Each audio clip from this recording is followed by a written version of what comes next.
Le Parti socialiste ne cesse de dire que c'est le parti de la morale.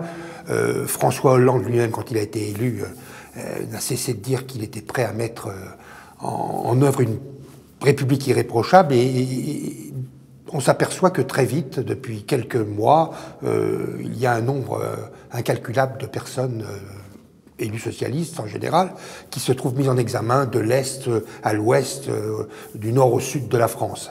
Alors évidemment, le premier cas qui vient à l'esprit, c'est celui de Cahuzac, que j'ai décortiqué, et qui est un cas absolument extraordinaire, puisque c'est l'homme qui est chargé de lutter contre la fraude fiscale, et qui lui-même est un tricheur. Alors, il est intéressant de savoir qui est vraiment le mystérieux Cahuzac, quel rôle a joué le pouvoir en place dans l'histoire du compte caché. Est-ce que le pouvoir actuel savait qu'il avait un compte caché? Voilà, donc je décortique tout cela. Évidemment, il n'y a pas que Cahuzac dans le livre, heureusement.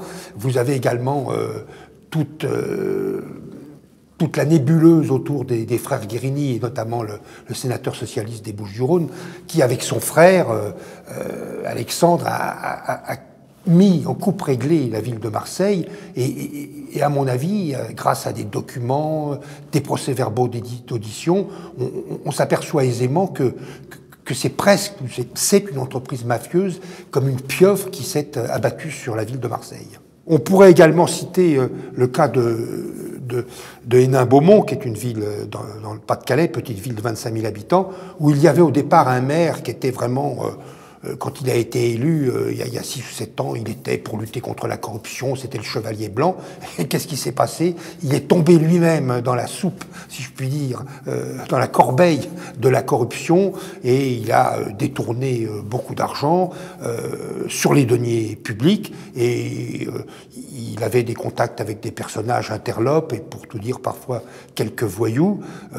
Et cette histoire est symbolique d'une dérive de certains socialistes, et même d'une dérive, mais presque infantile, quand on songe qu'il s'était acheté un écran plat de télévision à 6 250 € pour le mettre dans son bureau, et qu'il avait l'habitude de mettre l'argent liquide derrière son bureau, mais en réalité derrière le buste de Jean Jaurès. C'est tout un symbole d'une déviance du socialisme. Alors le maire de Tours, M. Jean Germain, c'est assez... Là on est dans le pittoresque, mais enfin un pittoresque qui va coûter relativement cher aux finances de la ville de Tours, puisque grâce à une Taïwanaise, une femme d'affaires influente, remuante, il lui a accordé des contrats pour faire des mariages chinois à Tours, et ce cadeau, parce que c'en est un, lui a permis de récolter 700 000 €.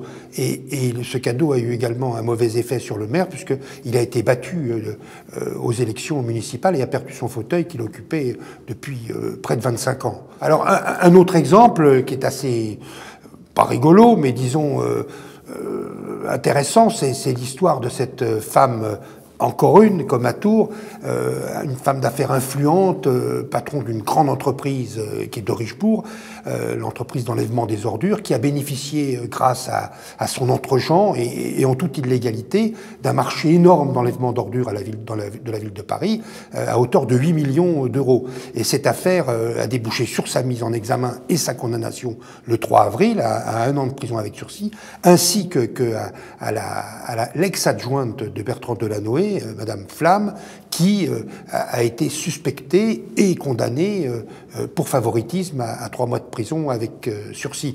Et on trouve également comme intermédiaire dans toute cette histoire un avocat au nom célèbre, puisqu'il s'appelle Olivier Carmet, et c'est le fils de Jean Carmet qui est décédé en 1994.